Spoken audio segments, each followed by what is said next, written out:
Hey James, so I'm making this for you, bud. I'm at school, so this is what I'm working on. This is a CNC Mill. It's a Haaz brand.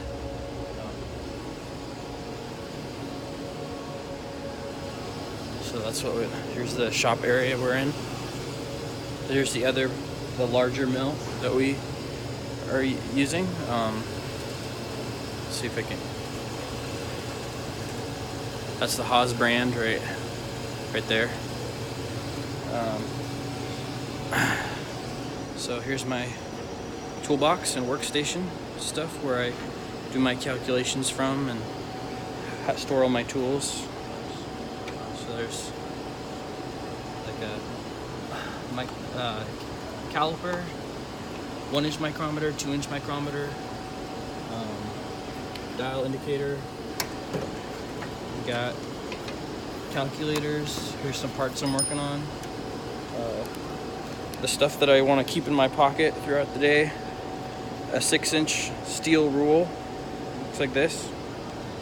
Measures in thousandths of an inch. A Starrett card has the conversions for measuring from inches or from decimal inches to fractions, and the equivalent drill sizes for taps, and just machining stuff that I need. You need one of these. It's like a essential card you keep in your pocket, you look at all the time. Pens and stuff that I have. Here's like the tools and stuff that I carry. Files, for deburring parts. This is a good one to use. It's got if you look at it from the top, each angle here is 30 degrees. Any triangle has 180 degrees in it. So you divide 180 by 3, because there's 3 angles. It's 30 degree angle each. So anyway, that's a tip. Here's a round one. It's good for holes, deburring. Just different sizes for different size parts. The drills that I carry, different sizes. Allen wrenches that I use. This is an American standard. This is metric standard. So probably need both. It's a tool that I use for measuring inner diameter holes. A wrench. These are all tools I use pretty often. Most of the top drawer runs I use every day. Some of the ones farther down I use every day if I'm on a specific machine. It depends on the machine. If I'm on the machine, I'll usually use ones every day. But anyway, hammers, different types, rubber mallet, you need those, ball peen hammer. Just the plans that I go by for. These are the past projects that I've made. So this is what they call a print. It's a spring center that I built. And it's a tool that I have. I think I have it in the bottom drawer. I can show it to you. So that's what it ends up looking like when you make it. So I follow the print, which is what I just showed you, that, and I use whatever machine. So I could make it. This one, most round parts are made on a lathe. Square-ish parts are made on a mill, which is what I'm working on today. That thing over here, that's a mill. So that makes square parts. So, show you something. So this I made on the mill. It's a 1, 2, 3 block. I made 2 of them. Here's the other one. That's also in the print. Parallels, a hammer, 1, 2, 3 block. Here's one of them. So different parts can have different prints, more than one. You just have to study the print, figure out.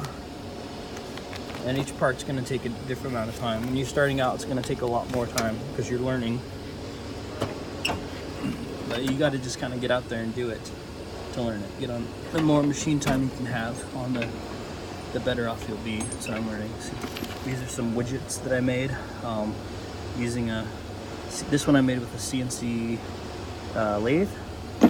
Same as this one, it's just a little bit more complicated. I use a thing called a cam cycle, which is a G code you type in, and it does. It's like a mini program that does the same thing, same operation. You program it once, but then you can apply it different ways to make it, depending on how you want to use it. So yeah, it's just building skills by doing and practicing. You use math to measure the diameters of your tools. Most things are measured with diameters, or you use radius and diameter a lot. Circumference, pi, those are all math formulas. Speeds and feeds, that was a class we just took. So this card has, I don't know if it's backwards, I'm using the front camera, so it might be backwards, I don't know. But anyway, but it might not be. So these are just formulas. RPM is revolutions per minute equals SFM, that's surface feet per minute, times 3.82, which is if you take 12 and divide it by pi, there's 12 inches to a foot. So that's how you get the 3.82. But anyway, it's complicated.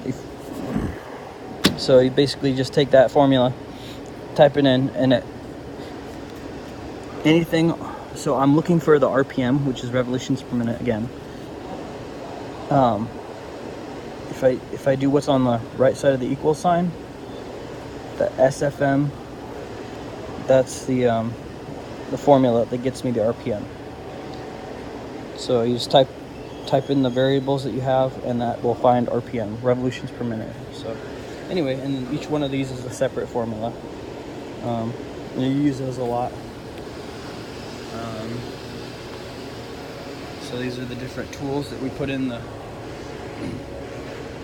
CNC Mill. So you can operate it manually by hand jogging stuff, or you can put in a code and have it do it for you, but you have to memorize the code. Sometimes it's just easier to visualize by doing it yourself. It just depends on you and your skill level. So yeah, if you're familiar with programming, then it would probably be easier for you, but I'm not, so I've struggled with doing it, wanting to do it manually, because you can do it, the machine will do both ways, but